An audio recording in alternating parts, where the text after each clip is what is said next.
In the modern corporate world, we have been sold a lie that if we just find the right app or work an hour longer, we will finally catch up. But for most of us, work feels like less like a ladder and more like a quicksand. The more we struggle, the deeper we sink into a pile of invisible work that never makes it into the official job description. Our guest today argues that we don't need more hacks, we need a fundamental shift in how we view our cognitive resources and our time. Lisa Woodruff is the founder of Organized 365 and the author of the upcoming book, Escaping Quicksand. She has spent her career deconstructing the science of productivity and executive function to help people reclaim their most valuable asset, their mental clarity. Today, we are diving into why your Swiss cheese organizing isn't working, how to build a Friday workbox that actually protects your weekend, and what it really takes to stay organized as you move from being an individual contributor to a legacy leader. Lisa, welcome to the show. Oh my goodness, thank you so much for having me.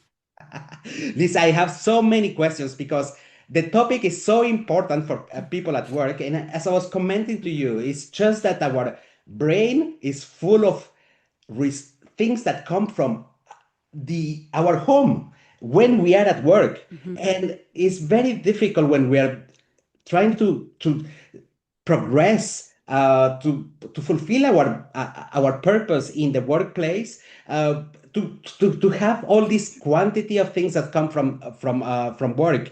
And I have so many questions to ask you. And one of the things that I have noticed is that you mentioned that the world doesn't need another book on how to organize because people lack the resources and mindset to do it. Uh, what are Right. the specific internal resources a busy professional needs to develop to stay organized in the long term? Because that is a difficult one for us. Yeah, so I'm 54. I like saying how old I am because it kind of lets you know how much lived experience I have. But back in the 80s and the 90s, we thought you could have like work-life balance, and then we're like you could have work-life integration, and like we have all these different ways of describing work in life. And when we say life, often we're like, I want to go to the gym when I want to go to the gym. I want to be able to take a vacation. But what I really realized as I was living this and helping people get organized in their life is that it's work, home, and life. What we want is more playtime.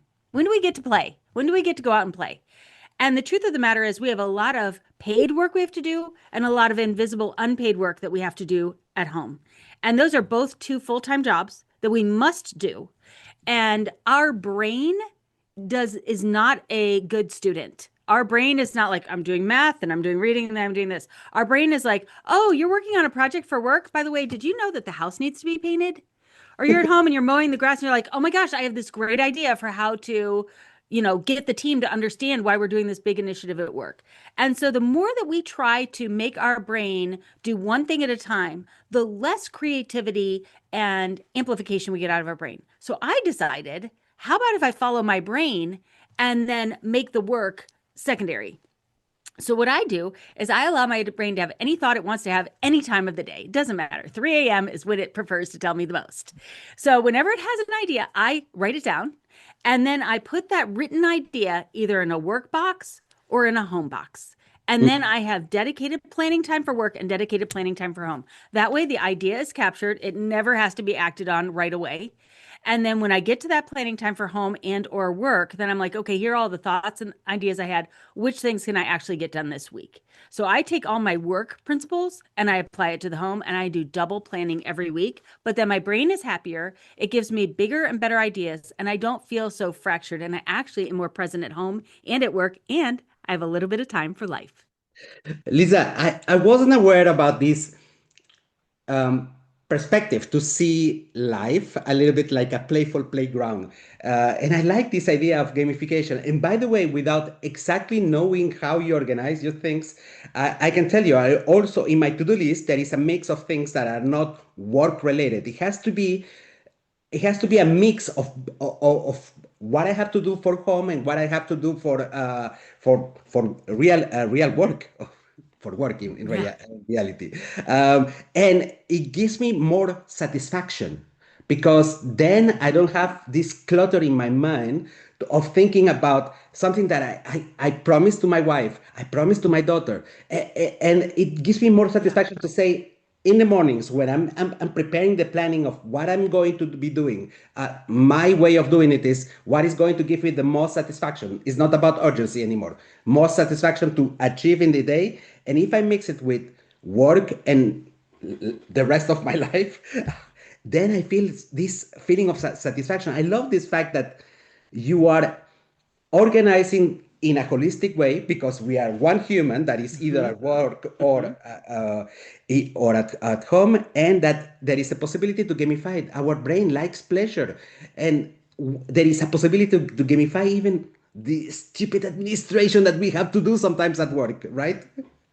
Yes, both home and work has so much administration. And when you're doing a to-do list, that's fine. I've moved to index cards instead of to-do lists because, especially as a female, I'm running two full-time jobs. Any female household manager is running a, 30 to 40 to 50 hour a week household job in addition to the one that she is doing entrepreneurially or in a corporation. I mean, science will show that is how much time it takes to do the housework and the household management. It is a significant full-time job that she is doing. So when it's just one big to-do list, it's really hard for me to prioritize.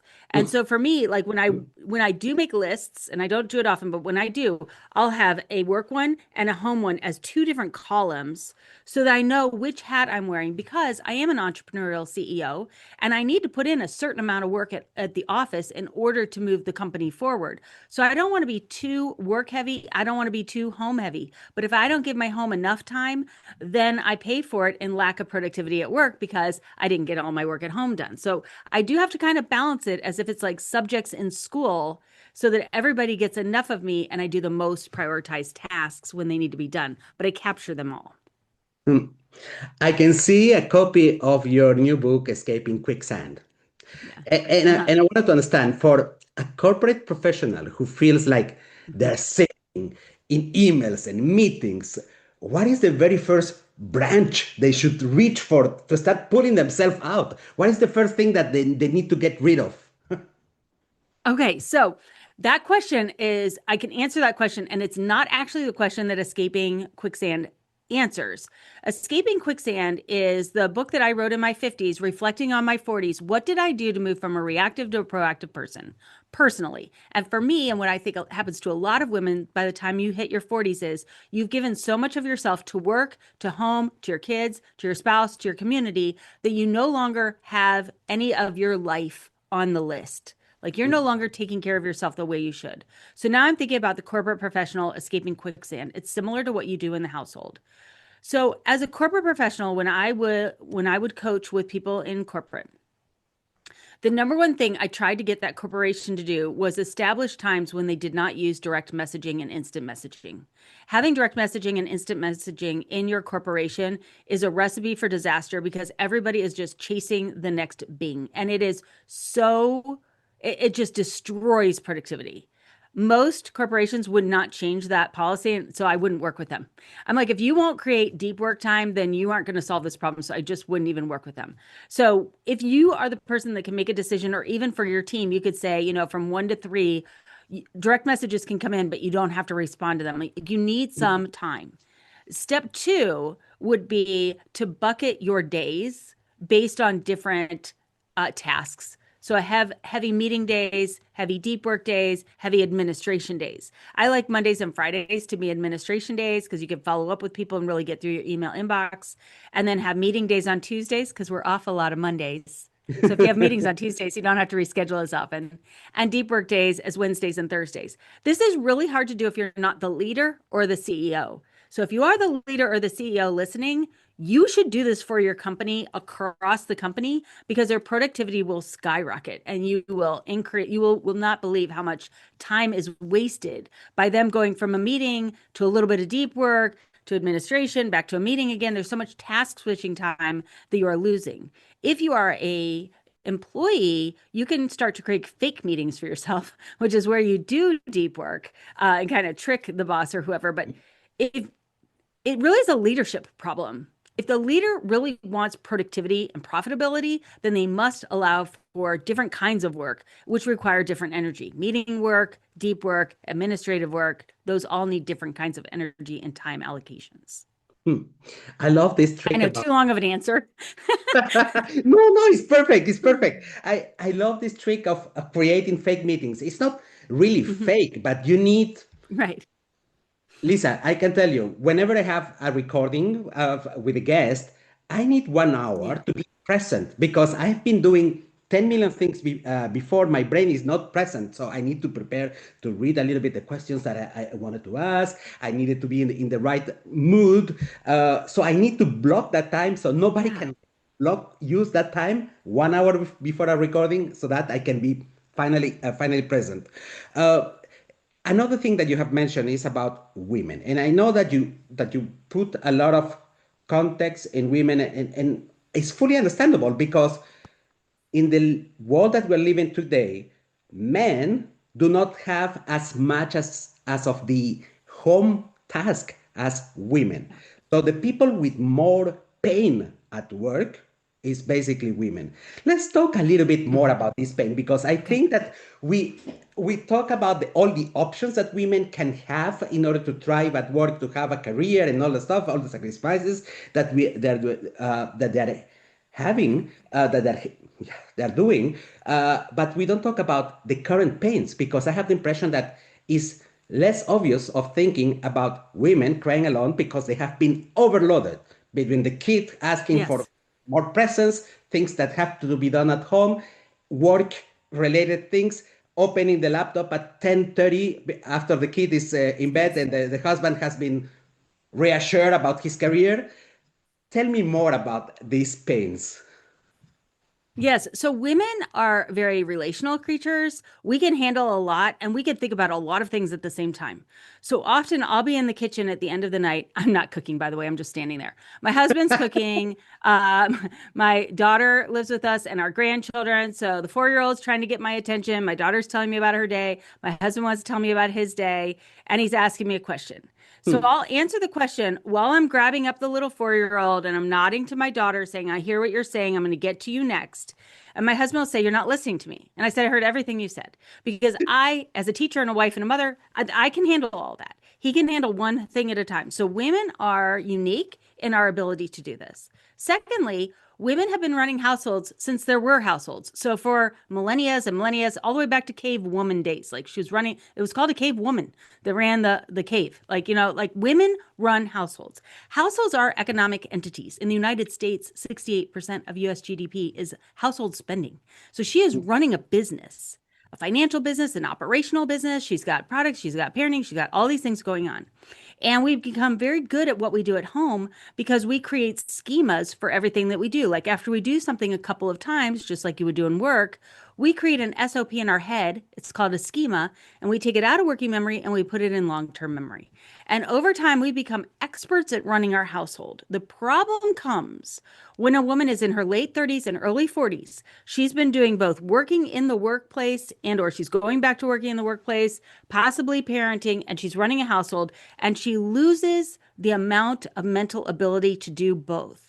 The amount that she is doing in a household is anywhere from 25 to 40 hours a week of work. Most of that is invisible and it is mental. So she can't delegate it to a spouse or someone else because it's in her brain. She doesn't even really realize what she's doing. She just knows she's doing a lot. Now, a lot of the research, or almost all of the research, will cover women who are married with children under the age of 18. This cognitive load is not specific only to that woman.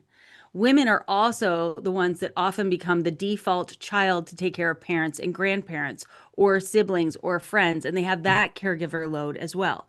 So they are managing their household, sometimes other people's households, and then they go into work and they're not divided. Like women are exceptional workers.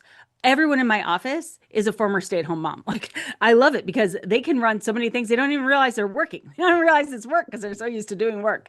They're really good at multitasking and making sure the most important things get done when they need to get done. It's just the sheer quantity that needs to get done in a paid job and a home job that overloads them, eliminates the ability for them to have life. And often they can either succeed at work or at home, or they perceive to exceed at work or home. Even though other people could say it looks like you're exceeding at work and home, they feel like they are failing often at home more than work because they will prioritize work over home. Hmm. What you are saying, what I understood is that women are overloaded with things to be done. And we talk about a period of time until the age of 40, 45 plus, when, uh, let's Mhm. say, the kids need a little bit less of the parents. Uh, Right.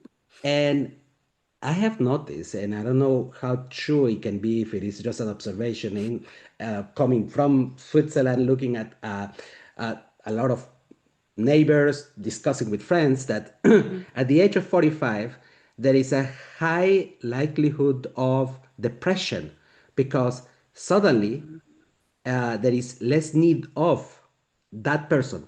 Suddenly, the either the kids are starting to be more independent Ah, and so on. Have you?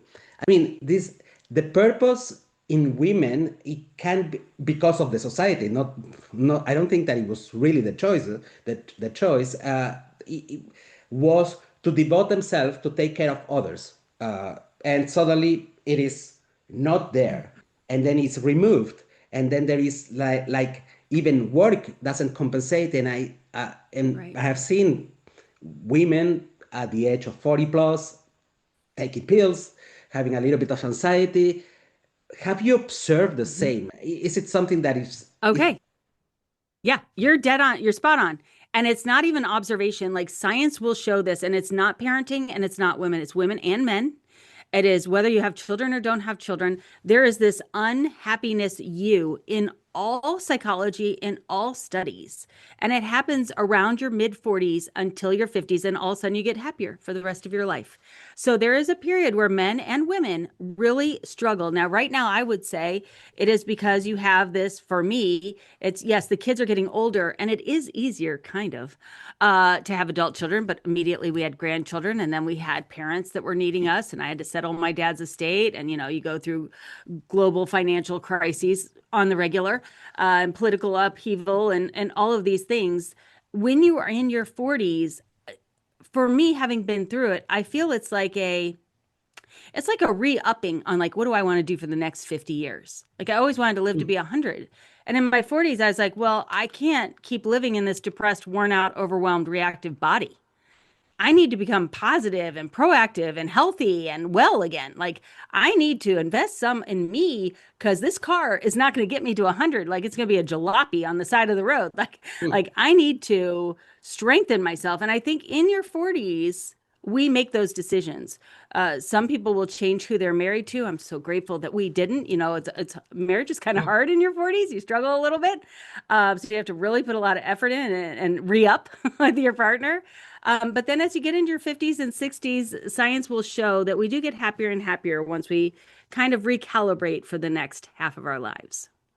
but with the idea of preparation to this cycle Mhm. in life, and given the fact that there is no time, if I'm devoting myself to everything Right, except myself, how can I get right. this moment of preparing my mindset and saying, how do I reorganize my purpose so that it doesn't become a painful exercise when the kids are going to start ignoring us? Now, that is what escaping quicksand is. So, escaping quicksand is that it's the mental mindset shifts that I made in my 40s. Outwardly, I got organized, started the company, all of those things. But inwardly, these are the things I did. I established simple morning and afternoon routines. I organized my closet, my bathroom, and my bedroom. I moved from being someone who tried to be perfect to someone who strove for excellence instead. Like, I made these different mindset shifts in my 40s that relieved some of the pressure and the expectation on myself that even others weren't doing. I was just doing on myself. And I also prioritized just basic, simple things like cleaning and organizing my bedroom and bathroom, just like I had my kids do every single week. I do it 3 times a year, which really made it easier to get dressed in the morning, made it easier to go to bed at night because I wasn't living in a storage room instead of a bedroom. So, escaping quicksand is about mental systems to organize and Yes. prepare yourself to. I Yes. love that. To And what treat about yourself like a parent would, like to take care of your, how do you learn to take care of yourself again? Because you forgot how to. exact, exact? You have mentioned something that it stays like a big question mark. You have said, I wanted to escape being perfect and striving for excellence. Explain a little bit more because I didn't get that part. Yeah, so this was a huge mindset shift for me. My mother was a straight A student, and I never was. Like I was an A B, and I always had a C student. And my C would change subjects. I mean, that drove her nuts because she's like, "How do you? I don't even understand how that's possible." I was later diagnosed with dyslexia and more recently ADHD. Like I just couldn't bring all the cognition to bear and all these different things for all these different teachers. I always knew the subject matter. I just couldn't do it on the test. You know what I mean? I loved Yeah. learning. I just wasn't a good performer. So from a young age, I knew I wasn't perfect. But in my 20s, I always wanted to be a stay-at-home mom, and I was a really good stay-at-home mom. And I got close to perfection in that, you know?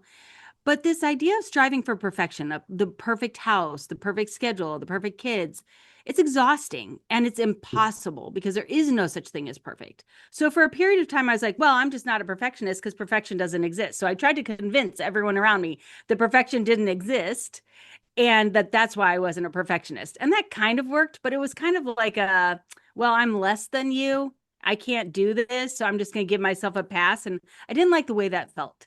And then in my mid 40s, I realized, you know what? I always work really, really hard. Like I try really hard. I bring all the resources I have to bear. Like I'll stay up late, I'll get up early, I'll give my best effort, but there is no such thing as perfection. And I was like, you know, what is that? And I was like, well, you know what? That's excellence. I bring excellent effort to everything I do, but I don't expect that it's going to be perfect because that's not possible. But I don't give myself a pass as in I'm not going to try. I will bring excellent effort to bear. And what I realized after I made that shift was the difference was judging myself and others and accepting judgment of others to giving myself grace in everything I did. Like, I'm not going to be perfect, but I'm going to give my best effort. I'm going to give myself grace and not try to be the perfect person. Huge difference in my bodily energy from that. I think this is a great lesson. I'm very critical with perfection, by the way, because I think it takes a lot of efforts to portray, because perfection Yeah, is about showing others that everything is under control. And I get right. the impression that this is waste to show for the doing it for the others. There is Yes. different studies that show, for instance, that straight A students are less happy when they are adult than the Mm, average students.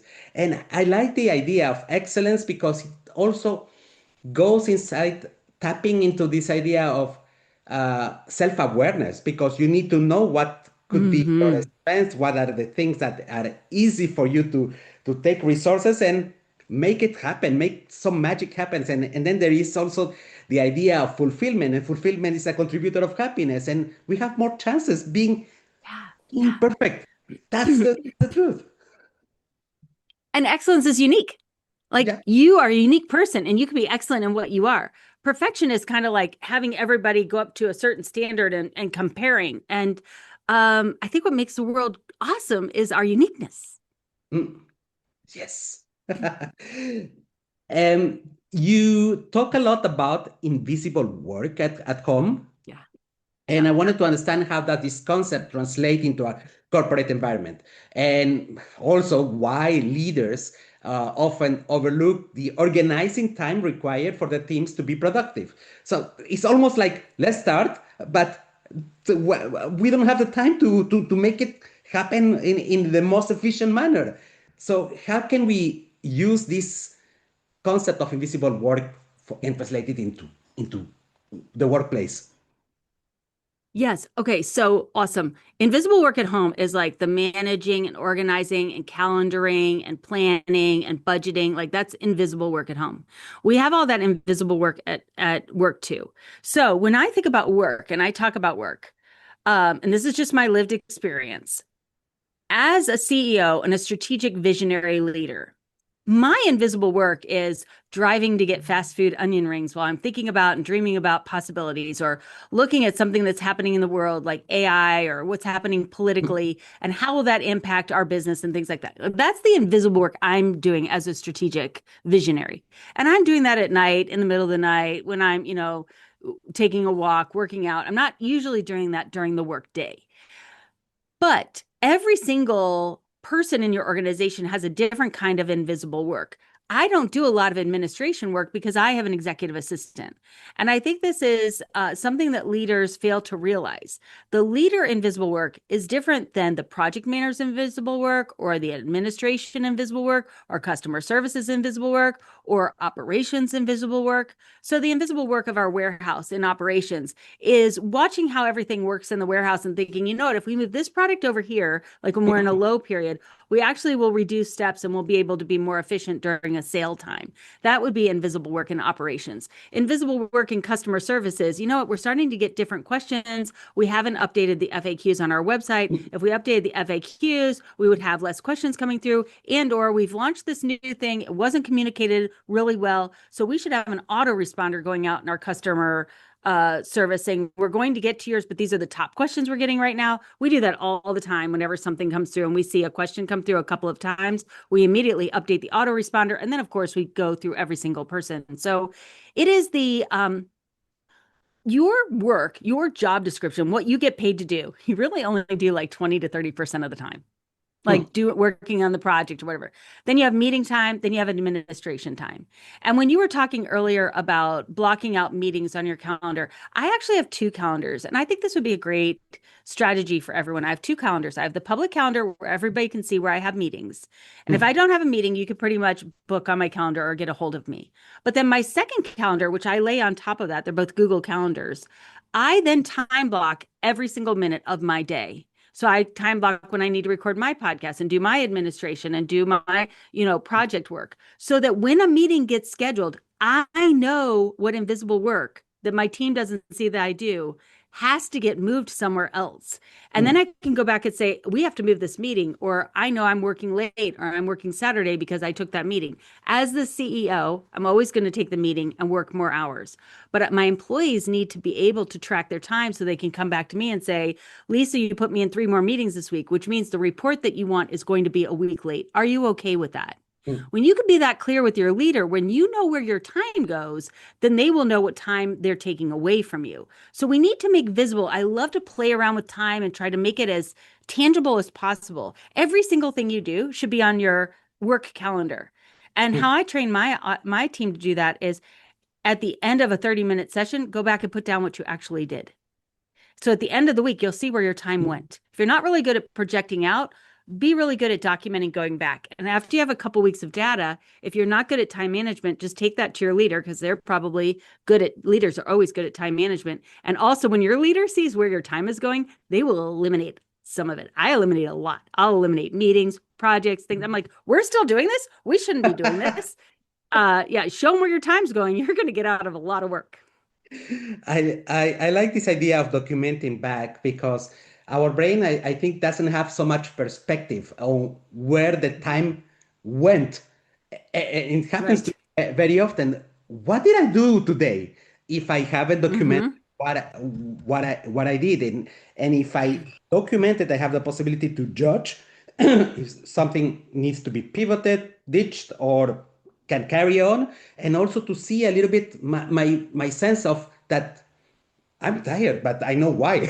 Because there is nothing worse, especially with the growth of burnout in the world, that you don't know where your time went. The sense of that you don't have control of your life is what is going to drive your burnout. It's not the number of hours. We entrepreneurs, we know Right. it's not the number of hours, because we are having the control of what we are doing. But when you are an employee, very often you don't realize where the time went, because there was 10,000 meetings, things that were in your control, somebody calling you, your boss calling you to amend the presentation when it is time to go home, and you are thinking about your son who needs to be driven to the hockey match Yep. in the evening, uh, and everything becomes like you have lost control of your life, and that loss is Yeah. equal to a potential burnout. Mm. Yeah, it really is hard when you are an employee, especially, I mean, I know it happens for men, but especially as women, because you are constantly thinking about where those kids need to go and what your parents need and what your sister needs and all those additional caregiving. Every single time I see a woman opt out of corporate, it is because their family needs them and there's no one else that can do it. And of course, they are going to be the one that steps out in order to give that caregiving role. Doesn't mean they couldn't have done that job at 30 hours or 20 hours. Obviously they're going to take a reduction in pay for that. But when push comes to shove, a woman's going to choose her family every time. And Hmm. that is why you're losing them. They just can't do both, and they can't do it on the corporate timetable. Lisa, something that you made me think right now, it just came to my mind, something that I have noticed is that when a man cannot handle any more work because, in fact, they have a burnout, they call it burnout. But when a woman is having the same, they call it depression. I have heard Mm, HR people calling mm. depression when they don't have the Well, probably because slightest. they just keep going. Yeah, Yeah, probably. if a man leaves corporate, he leaves corporate. If a woman leaves corporate, she just does the same work unpaid. Yes. And now That, it's not and it is fulfilling. I'm not saying it's not fulfilling, but when you are in a corporate and when you're being paid for what you're doing and you're working in your uniqueness, there's a level of fulfillment to that. There's also a level of fulfillment to caretaking and being responsible, but it's different. You're going to do caretaking no matter what. You lose a little bit of yourself when you give it all to the people that you're caring for. And you sacrifice yourself and your personal goals and ambitions in order to care for the family, which is fine. Women don't mind doing that. But at a period of time, they're like, if they can even see in the horizon, when are they going to get that back? That's why I often will tell people I am 40, I'm 53, 54 now, just turned 54.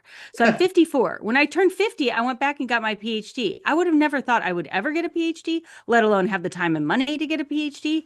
But I could once my kids were raised. If somebody would have told me that in my 30s, all these things you want to do, Lisa, capture them. You could do them in your 50s, 60s, and 70s. I didn't hear that. So I thought because I can't do them now, I can never do them. Yeah. it's almost like our brain in the 50s rewires a little bit more.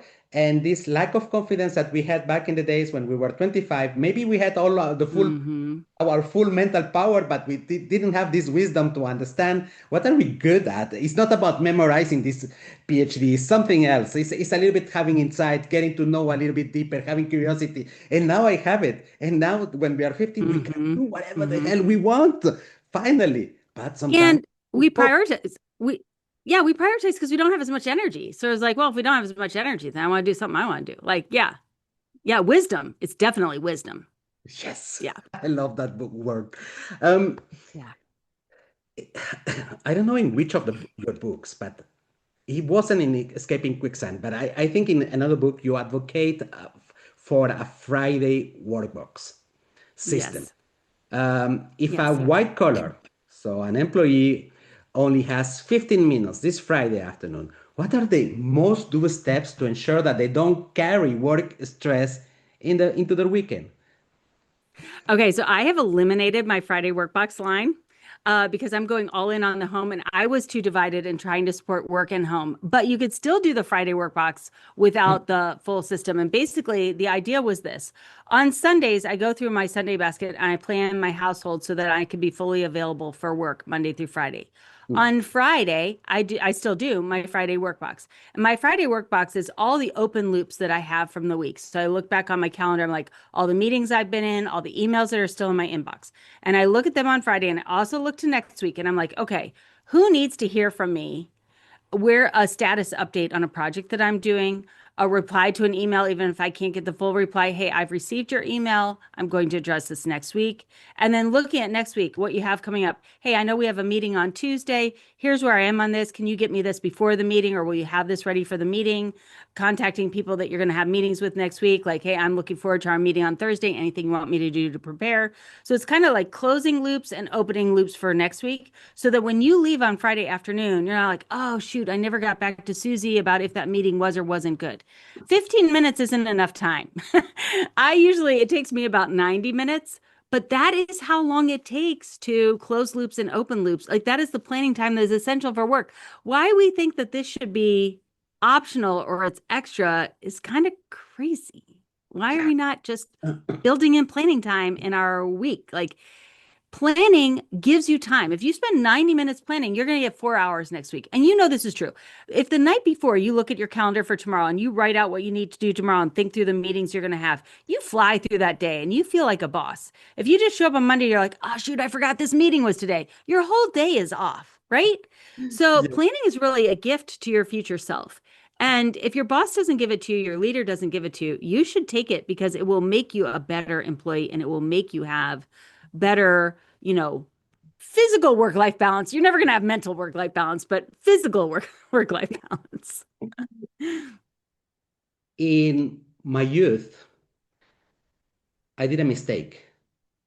I bought a book called Getting Things Done, David Allen. I think a lot of people has bought it. Yes. I did a mistake because I tried to follow it. It was complicated, boring. I never succeeded to really get the hook of the system because I found it that for a human being, you needed to do it less complicated. And if you are a little bit like creative, you have this creative mindset, it puts you in a box and you feel oppressed. So let's bitch about it. Why Okay, should so interestingly, people compare my system to David Allen's Getting Things Done. So I just got the book and I read it. And I was like, oh, mine is the kindergarten female version of this male digital search system. So yeah. same things. I'm capturing on index cards and I'm putting in a Friday work box or a Sunday basket. He's capturing information in an inbox and he's putting them on these complicated lists. I just spend all my time rewriting lists. That's why I went to index cards because I have way too many ideas for the lists. Mm. And then I needed a separate work and home so that there are similarities. And here's the thing. You can have similar concepts and different teachers. And some people are like, what do you mean? Getting things done is like how I run my whole life. I would never, or like the Franklin Covey planner or the full focus planner. Like you Yeah. have the thing that you love and you're like, that is my thing. Like with before that, I was lost. And now if I carry it around, like I hold that before I get my underwear on because my life is lost without this thing. So for a lot of people, that's what the Sunday basket is because it's kindergarten simple and it's color coded. So it's great for us creatives and there's plenty of room for plenty of ideas. And it's not linear. My product isn't linear. So my problem is my planner would be full by the end of the day because I'd have it full of ideas and then I wouldn't do anything actionable. The Sunday basket allows you to see all of your ideas and then you only pull out the one or two things that you're going to do and you stop looking at all those other ones because they would just distract me from what I actually need to be doing. Now I get it. I totally get it.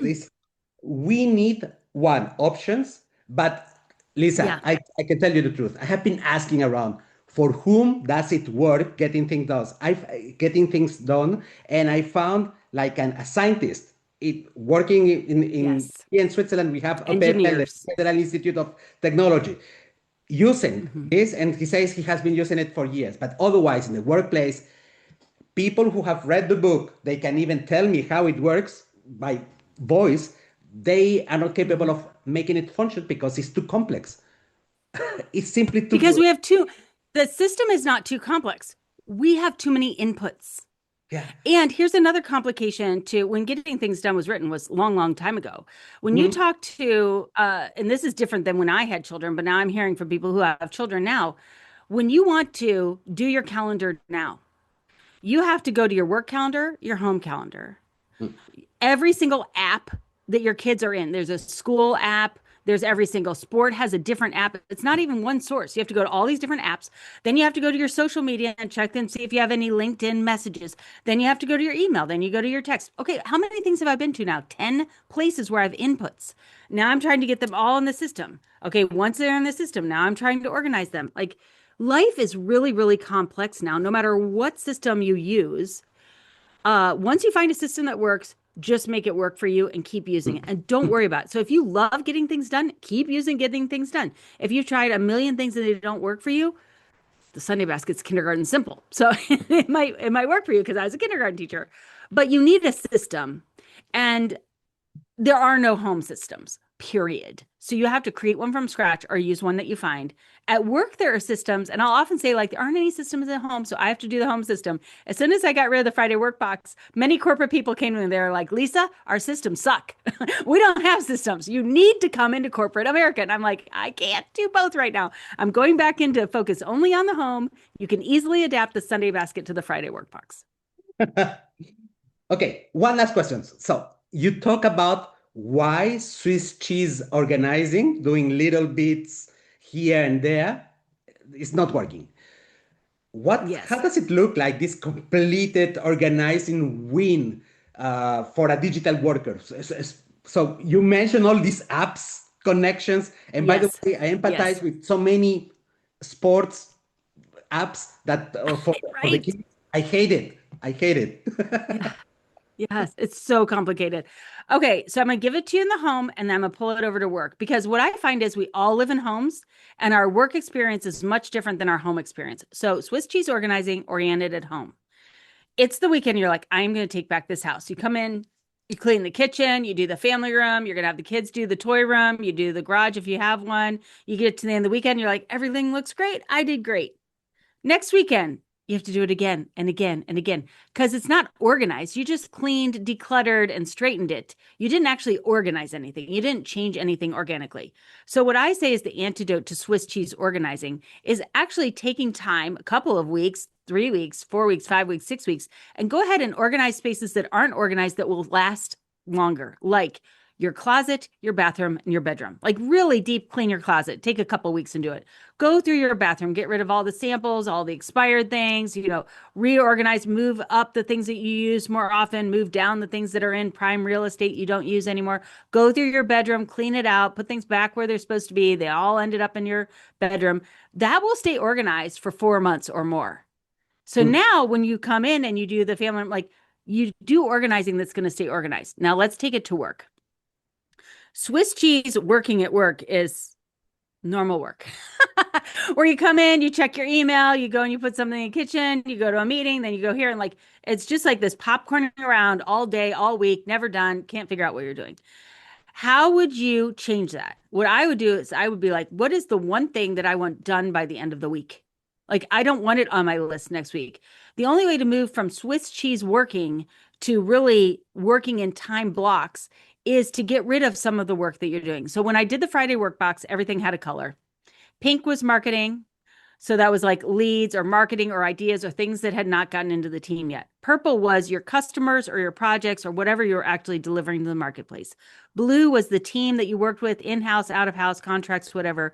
And green was the money you earn when you fulfill on this. And it goes in this order. So purple are the projects that you're working on. We're all on the same page. You may be working on social media assets. You may be working on new product designs. It doesn't matter. Whatever your job description is, that is your purple. Humans can handle 3 to 5 purple per quarter maximum. Mm. When you really identify how many projects you're working on, it's 13. And that right there is a problem. So I was working with someone in corporate America organizing her house. She was a project manager. She said, the company was getting a bad reputation. She was losing so many customers. She was working. She needed 2 more hires. She just couldn't get everything done. I said, here's what I want you to do. I want you to go print out all the emails in your inbox and I want you to put them in binders by client. And then I want you to label the clients red through green, red, orange, yellow, green. Red are people who are leaving, green are new people who've come on, orange are people who are threatening to leave, yellow, like categorize your clients. She goes, this is going to take a long time. I was like, do it. So she did it. She ended up with all these binders, all these emails, everything color coded. I said, now take those to your boss and show it to him. So she went to her senior level and she said, okay, here are all the projects that our team are working on. Here's where they are in offboarding, onboarding, whatever. She got permission to hire 2 new people the next day and 2 more people the month after that. That is the clarity of invisible made visible. If you are doing more than 3 to 5 projects, really 1 to 3 is ideal. You're you're not set up for success. You're set up for failure. It is literally impossible for you to do your job because there's way too many things that you're required to do. And I guarantee you only have 20 to 30%. Few people have 40% of their open time, even for projects. when you get done with administration and everything else, you do not have that much project time. So so your only choice now, you have 13 projects. Okay, you're going to realize 10 more projects. You're like, crap, she's right. This is why you're working at night and on weekends, is because you're doing administrative during the work week and you're doing projects in off project hours. So how many of these projects can you get rid of? Number one, take your list of projects to your leader and say, here's the projects I'm working on. It's going to take me this long to get them all done. And these are the deadlines. We're going to hit them all. We're going to miss them all. Which one do you want me to get done first? Your leader will eliminate some of them. They will have to, because there's just not enough math to get it done. And then they will have to prioritize. Make your leader prioritize. Make your CEO, who's a squirrel like me, go, oh, I guess I can't do 18 projects today. Once I did that in my business, man, we became so much more profitable, productive, happy, working less, making more. It was great. The problem is you can only do so many things and you're trying to do too many things. And you need to block that time as if it's meetings in order to get it done. Because that is the work of the company. Meetings aren't the work of the company. Getting the projects done, meeting the customer's goals. That's the goal of the company. You got to reorient around that. I love that most of these conversations have been a little bit to avoid reactive work, the Mm-hmm. autopilot that we are Mm-hmm. in, just doing stuff without being capable of knowing what is important and what is going to fulfill ourselves or what we have done during the day. So establish a mental system about how we drive our life, mainly from from both home Yeah. or at work. So it's not this time that organizing becomes, like Marie Kondo would say, to spark joy. Here is to Yeah. save your mental health so that you can Mm-hmm. make the time to think about yourself as an employee or as a person who is Yeah. taking care of your family back at home, to regain the control of your life. And I love this conversation. Yes. Lisa, how Yes. can people Thank you. reach you out to ask you more questions? I know that your book is on June 23rd, is going to be live. Is that correct? Yes. Or I Yes. missed the point? Yes. Yes. No, that's correct. And right now, if you pre-order the book, we're having a live book club. So I'm dropping an audio chapter every week and we're going through the book in real time, which is really fun. You can find me at organize365.com. My podcast is called Organize 365. Yeah, that's where you can find me. Okay, I'm going to be putting your the link to the Organized 365, but also I think specifically about the book because I think this book is going Great. to save a couple of lives, a couple of disasters that could come. So that Escaping Quicksand is going to, I'm going to put the link below. Lisa, thank you Thank very you. much for this lovely, enlightening conversation. It was great. Thank you so much for having me. Have a great day. Thank you.